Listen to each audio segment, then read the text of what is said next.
ಇಡೀ ದೇಶದಲ್ಲಿ ಈಗ ಸೈಬರ್ ಲೂಟಿ ಅಥವಾ ಡಿಜಿಟಲ್ ಹಣ ಕಳ್ಳತನದ ಒಂದು ಕೇಸ್ ಏನಿದೆ ಅದು ಹೆಚ್ಚಾಗ್ತಾ ಇದೆ. ಕೋಟಾ ನೋಟು ದಂಧೆಗಿಂತಲೂ ಈಗ ಡಿಜಿಟಲ್ ಹಣ ಕಳ್ಳತನದ ಪ್ರಕರಣಗಳೇ ಹೆಚ್ಚಾಗ್ತಾ ಇದೆ.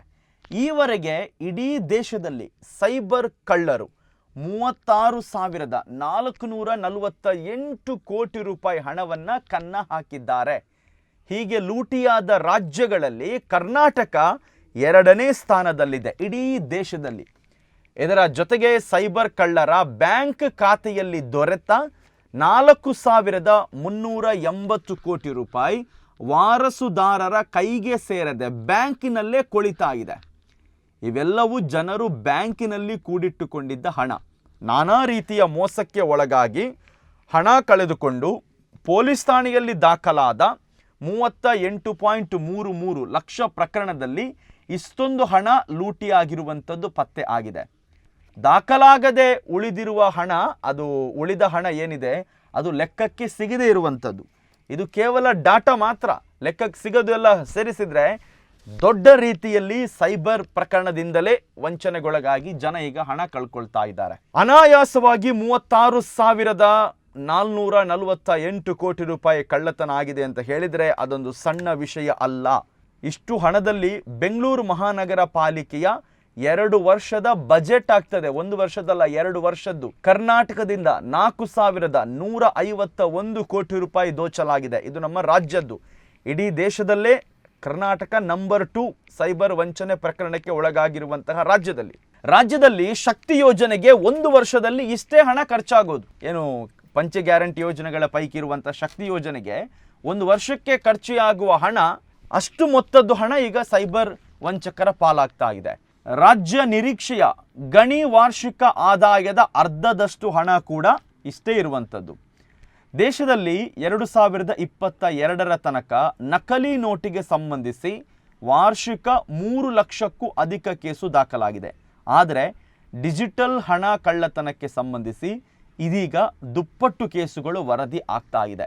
ಸೈಬರ್ ಕಳ್ಳರ ಹಿಡಿಯುವ ಪ್ರಯತ್ನದಲ್ಲಿ ರಾಜ್ಯದಲ್ಲಿ 2025ರ ಫೆಬ್ರವರಿ 28ರವರೆಗೆ ಸೈಬರ್ ಕಳ್ಳರಿಂದ 4,151 ಕೋಟಿ ರೂಪಾಯಿ ಕಳ್ಳತನ ಆಗಿದೆ.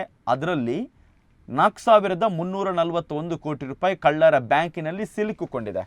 ಮಹಾರಾಷ್ಟ್ರದಲ್ಲಿ 5,754 ಕೋಟಿ ರೂಪಾಯಿ ಕೊಳ್ಳೆ ಹೊಡೆಯಲಾಗಿದೆ. ಅದು ಬಿಟ್ಟರೆ ಕರ್ನಾಟಕದಲ್ಲೇ ಹೆಚ್ಚು ನಡೆದಿರುವಂಥದ್ದು. ನಂತರ ನಾವು ಗಮನಿಸಬೇಕಾದಂತಹ ರಾಜ್ಯ ತೆಲಂಗಾಣ, ತಮಿಳುನಾಡು, ಉತ್ತರ ಪ್ರದೇಶ, ಇದೆಲ್ಲವೂ ಕೂಡ ನಂತರದ ಸ್ಥಾನದಲ್ಲಿ ಇದೆ. ರಾಜ್ಯದಲ್ಲಿ ಪೊಲೀಸರಿಂದ ಹಿಡಿದು ಎಲ್ಲ ವರ್ಗದ ಎಲ್ಲ ಹುದ್ದೆಯ ಜನರು ಕೂಡ ಸೈಬರ್ ವಂಚಕರ ಮೋಸಕ್ಕೆ ಒಳಗಾಗಿ ಹಣ ಕಳ್ಕೊಂಡಿದ್ದಾರೆ. ಬರ ಪರಿಹಾರ, ಗೃಹಲಕ್ಷ್ಮಿ ಯೋಜನೆಯ ಬಳಿಕ ಬ್ಯಾಂಕ್ ಖಾತೆಗೆ ಕನ್ನ ಹಾಕುವ ಪ್ರಯತ್ನಗಳು ಅಧಿಕವಾಗಿಯೇ ನಡೀತಾ ಇದೆ. ಎಷ್ಟು ಹೇಳಿದರೂ ಕೂಡ ಇದನ್ನು ನಾವು ಜನ ಮೋಸ ಹೋಗುವ ತನಕ ಮೋಸ ಮಾಡುವವರು ಇರ್ತಾರೆ. ಇಲ್ಲಿ ಮಾತ್ರ ನಾವು ಗಮನಿಸಬೇಕು, ಇನ್ನು ಮುಂದಕ್ಕೆ ನಮ್ಮಲ್ಲಿ ಸೈಬರ್ ಠಾಣೆಗಳನ್ನು ಮತ್ತು ಸೈಬರ್ ಎಕ್ಸ್ಪರ್ಟ್ ಪೊಲೀಸ್ನವರನ್ನು ಹೆಚ್ಚು ಮಾಡಬೇಕಾದಂತಹ ಅನಿವಾರ್ಯತೆ ಇದೆ. ಬಿಕಾಸ್ ಹೇಗೆ ಕೊಲೆ, ಸುಲಿಗೆ, ದರೋಡೆ ಇನ್ನಿತರ ಕೇಸ್ಗಳಿಗಾಗಿ ನಮ್ಮಲ್ಲಿ ಪೊಲೀಸ್ ಠಾಣೆಗಳು ಇದೆನಾ, ಅದೇ ರೀತಿ ನಮ್ಮ ಸೈಬರ್ ಸಿಸ್ಟಮನ್ನು ಕೂಡ ನಾವು ಬಲಪಡಿಸಬೇಕಾದಂಥ ಅನಿವಾರ್ಯತೆ ಇದೆ.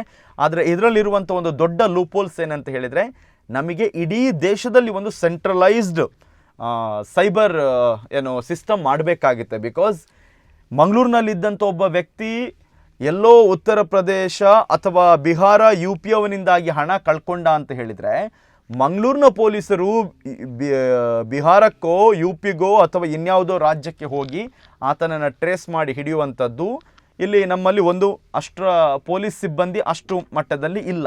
ಇರುವಂತಹ 4-5 ಸಿಬ್ಬಂದಿಗಳನ್ನು ಈ ಥರ ಬೇರೆ ಬೇರೆ ಕಡೆ, ಯಾಕಂದರೆ ದಿವಸಕ್ಕೆ 10-20 ಕೇಸ್ ಇಲ್ಲಿ ಎಂಟ್ರಿ ಆಗುತ್ತೆ. ಹೇಗೆ ಒಂದೊಂದು ರಾಜ್ಯಕ್ಕೆ ಹೋಗಿ ಟ್ರೇಸ್ ಮಾಡಿ ಕರ್ಕೊಂಡು ಬರುವಂಥದ್ದು? ಅದರ ಬದಲು ಸೆಂಟ್ರಲೈಸ್ಡ್ ಒಂದು ಸಿಸ್ಟಮ್ ತಂದರೆ ಈ ಸೈಬರ್ ಕಳ್ಳತನ ಪ್ರಕರಣಗಳನ್ನು ಪತ್ತೆ ಹಚ್ಚೋದಕ್ಕೆ ಸ್ವಲ್ಪ ಸಹಕಾರಿ ಆಗಬಹುದು. ಈ ನಿಟ್ಟಿನಲ್ಲಿ ನಮ್ಮ ಇಡೀ ದೇಶದಲ್ಲಿ ಸೈಬರ್ ಪೊಲೀಸ್ ಠಾಣೆಗಳನ್ನು ಮತ್ತು ಪೊಲೀಸರಲ್ಲಿ ಕೂಡ ಈ ಸೈಬರ್ ಎಕ್ಸ್ಪರ್ಟ್ಗಳನ್ನು ಹೆಚ್ಚು ಮಾಡಬೇಕಾದಂತಹ ಅನಿವಾರ್ಯತೆ ಖಂಡಿತವಾಗಲೂ ಇದೆ.